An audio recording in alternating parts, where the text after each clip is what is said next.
Hey, what's up, guys? This is Drew, quick video blog. So I'm actually doing this video as a response to one of the comments on my last video and the video before that. And this video is in response to MaccaJoe.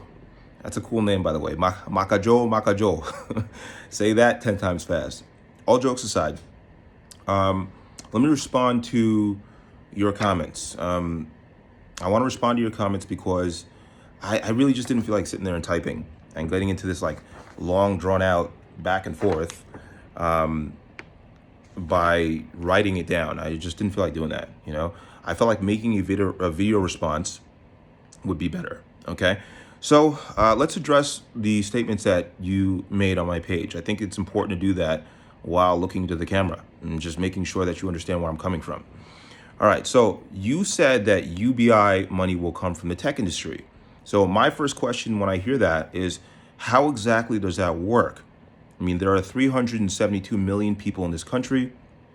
And how do you think that the tech industry alone and what they generate can fund $1,000 a month to every citizen in the country? I mean, it's a relevant question. Now, if you're going to point me to Andrew Yang's website and whatever, that's not what I want to hear. I want to hear your take on how that works. Okay. Also, in response to Amazon and Google, I think that what they pay in corporate tax is relevant to the scale and the size of their ability to have leverage. I think that they have the leverage to make such deals with the U.S. government, whereas I don't. I don't look at it like it's not fair. And the reason why I don't look at it like it's not fair is because I and my companies do good, but my companies don't produce anywhere near the same amount of economic value in terms of products, services, or jobs as an Amazon or a Google, period. I understand that, sure, for some of these big companies, what's popular is antitrust. U.S. comes in, breaks up the company, says it's too powerful, it's too big, yada, yada, yada, yada, yada. I get it, I understand. But I'm not shocked that they don't pay as much in tax. I'm not shocked that the U.S. has a different way, or politicians have a different way, or they have a different way of evaluating their value to the U.S. And maybe they make a deal. They say, hey, we're bringing you X amount of jobs, we're bringing you X amount of innovation, we're bringing you X amount of services and products and all this good stuff. Make a deal with me, cut my taxes. Not necessarily to keep me in business, but if you want this good stuff to keep coming, extend a handout. Not even a handout, because it's not what it is. It's like it's a deal. I'm doing all this great stuff for you. What can you do for me? And the U.S. says deal. Okay, they say deal. Now, there's also what you said. You said realism doesn't mean anything. Well, I think it means plenty, and here's why. I think it means plenty because I believe that you use Trump as a reference. I say that listening to the mainstream media and assuming that they're right is the exact opposite of realism. The mainstream media said Trump would never win. That's not equivalent to realists saying that he would win. It depends on who you think the realists are, okay? I never said that I have my ear on the pulse and nobody else does. These are just simply my beliefs and my predictions. I've made plenty predictions about Bernie Sanders last year that turned out to be right. His supporters attack me just like you're attacking me.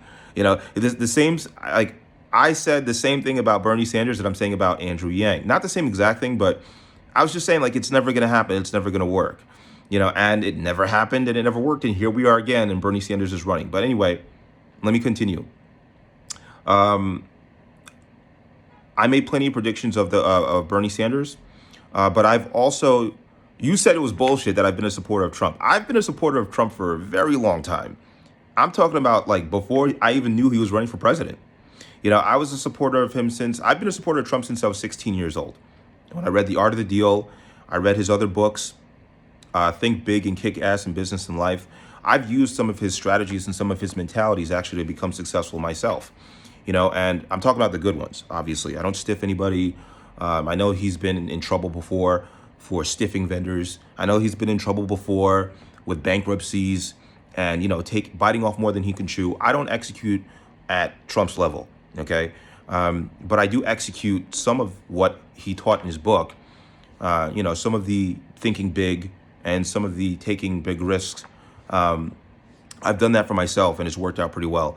But I was a supporter of Trump for a long time, point blank. And I've used some of the strategies that he's promoted to build my own career, as well as strategies from various other people. I didn't get what I know from formal education. I got what I know from taking the incentive to read additional material outside of the common material. Okay, so that's it. I don't just read for information. I don't just read for the sake of knowing what's going on in society. I also read for the sake of knowing what can benefit me. Like, how can I use this information to propel myself? So, that being said, the next thing that you had mentioned was you were saying that I don't stand for anything. I have no passion. I mean, I stand for plenty in my life. I know that I don't have to prove that to you. The whole paragraph of what you said, where you're trying to make this like psychological profile of me and how I think and the way I think, to me is just utter garbage. You know what I mean? Like that pretty much just like bounces off me, because at the end of the day, like, you don't know me and I don't know you. And for you to kind of like make a psychological profile of me is just nonsense. It's bullshit.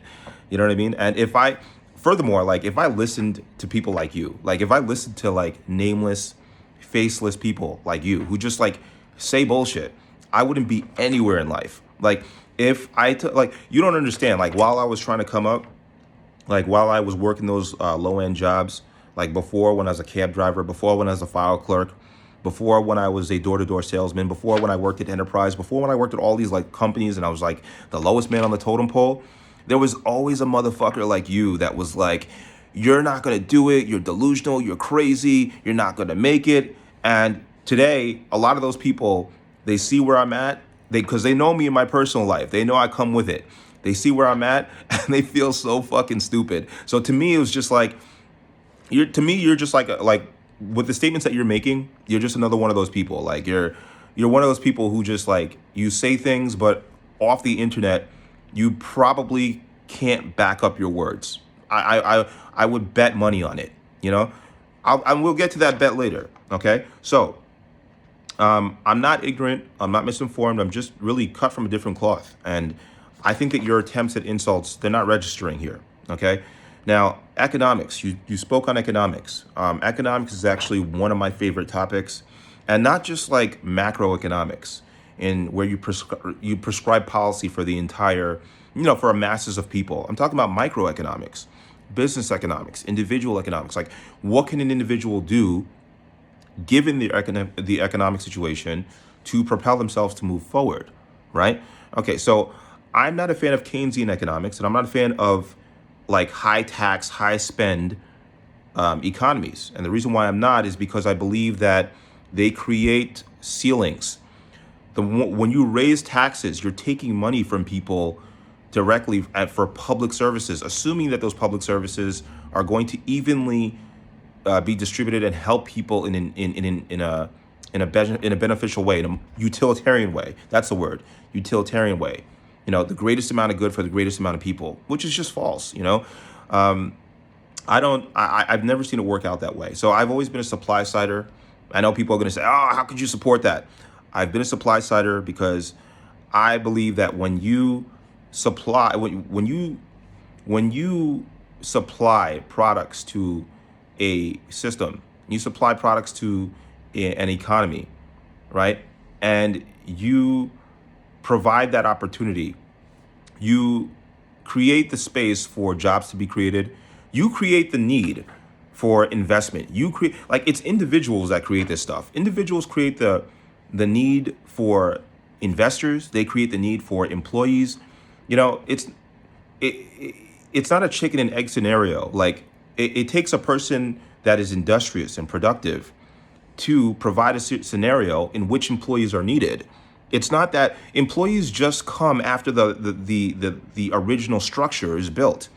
Employees they're not there from you. They're not there with you from the beginning. The idea starts with one person first. And then as the idea grows and we need more hands on deck, Then we reach out to employees. But at first, it starts off with supply. It starts off with the desire to supply. And how are we going to market that supply? How are we going to actually execute? You have to hire people. That's how it comes. It doesn't start with just giving people money. That's not how it starts. It starts first with coming up with an idea and saying, how am I going to make this idea work? The first employee is you. And I'm saying this as a person who's built 3 companies. I'm not saying this as a person who just has an idea or just read it in a book and think it sounds good. I've read it, but I've actually practiced it and did it myself too. So that's why I'm saying what I'm saying from practical experience. Of course, people can debate me, people can dispute what I'm saying, but more power to them. It's okay. Everybody has a different way of looking at things. Now, as far as Yang being an anomaly, I believe it's an anomaly. But I just don't think he has the power to compete against Trump. He doesn't have the resources. He doesn't have the backing.